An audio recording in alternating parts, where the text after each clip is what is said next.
my name is Pauline. I am an art teacher in Paris. My specialty is travel sketching, how to sketch fast what you see in a fun way. My art classes will teach you how to see things differently, how to notice details that you wouldn't normally see, and how to bring back an amazing souvenir from your trip to Paris. I teach you here at the studio using photographs projected on a screen so that you can work in a comfortable way. I then take you outside or at a cafe if the weather doesn't permit sitting outside to sketch views of the Eiffel Tower or the Invalides or street scenes on the picturesque Rue Claire.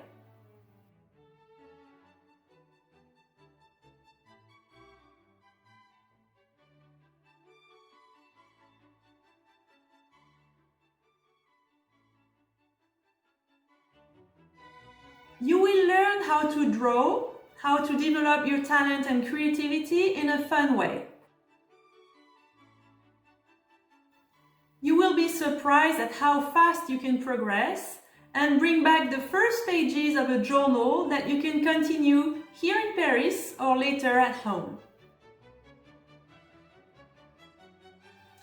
Today, I will teach you how to draw the Eiffel Tower. The Eiffel Tower looks simple because we've seen it so many times.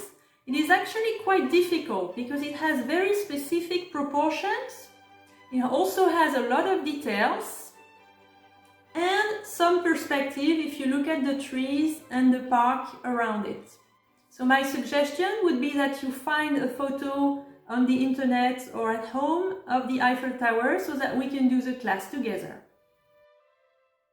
For this drawing, you will need some paper, approximately standard photocopy size, a pencil, I chose a 2B pencil, eraser, sharpener, and color pencils.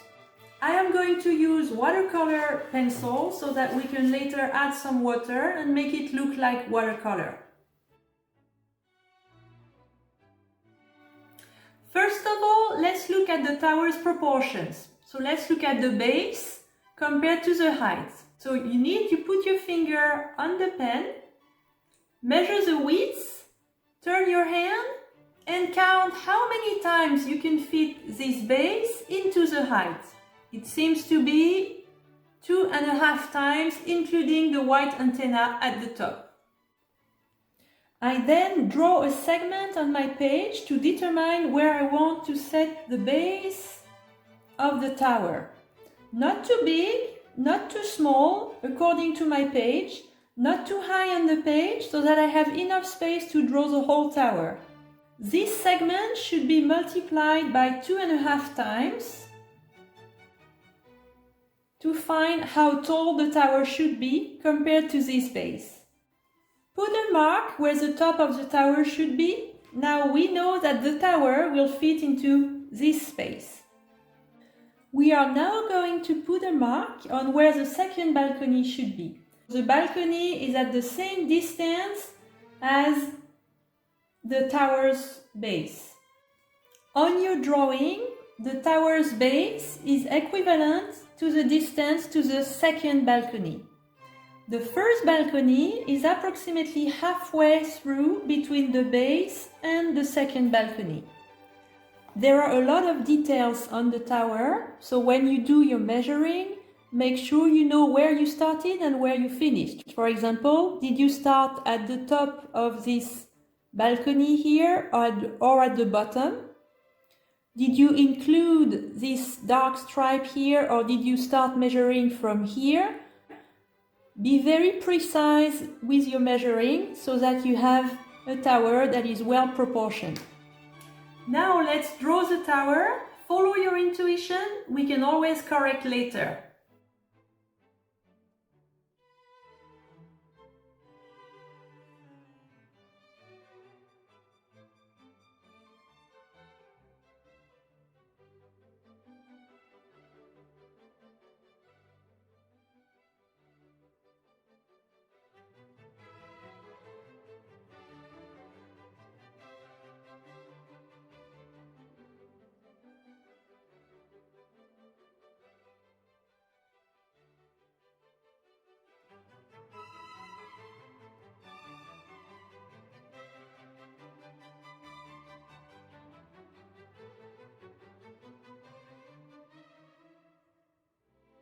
We are going to observe what we call the negative spaces, the spaces inside or in between. For example, the shape of the sky here between the first and second balconies, or the shape of the sky below the arch. The arch should be neither too tall and narrow, nor too low and spread out. You can also observe the shape of the sky next to the tower, above the trees. See what kind of an angle is formed between the trees and the tower. Look at the tower's head. What does it look like? It seems to be going outwards at the bottom, vertically in the middle, and round at the top. Finally, we can start adding details. There are many of them. Don't try to draw every beam on the tower. Here you can be very playful. Draw several versions of the tower, each time with a different kind of graphics. For example, you can scribble once, another time you can decide to summarize with just crosses, another time you can be very precise, observing closely what's going on. See how the main pillars on the side of the base are being continued into the second floor and the third. They meet here. Each time you have a floor, you have little points and a horizontal line. The crosses fill up the different floors. Into the arch, observe the different parts. Here you have a series of arches. Here you have stripes. Here you have crosses.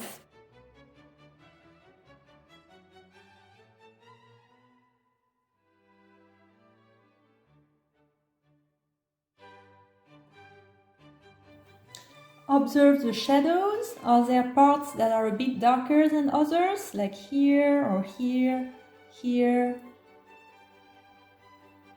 Finally, let's add the trees and the park at the bottom.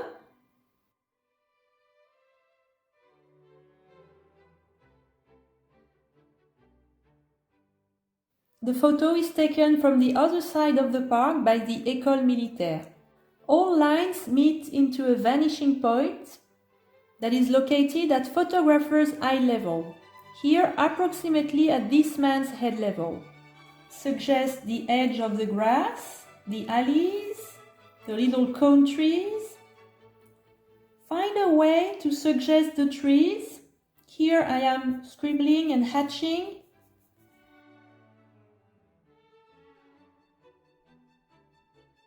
Congratulations! Are you happy with your drawing? Now let's add a touch of color. You can use watercolor, which is a transparent technique and won't hide your drawing. I am going to use watercolor pencil so that we can later add some water and make it look like watercolor. But you can also use simple color pencils if you don't have watercolor pencils with you.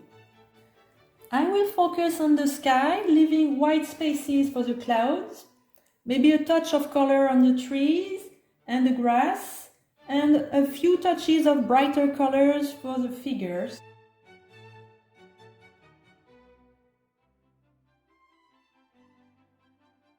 I am mixing two different kinds of blues together.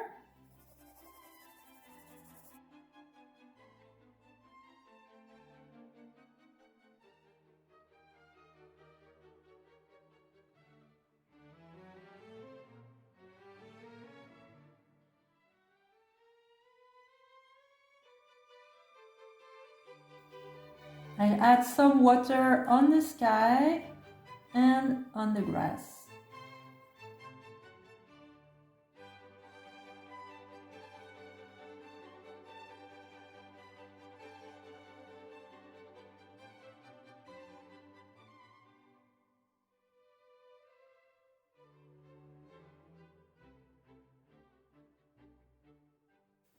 Here we are. You are now ready to draw the Eiffel Tower, and maybe to sit in front of it one day and draw it on location.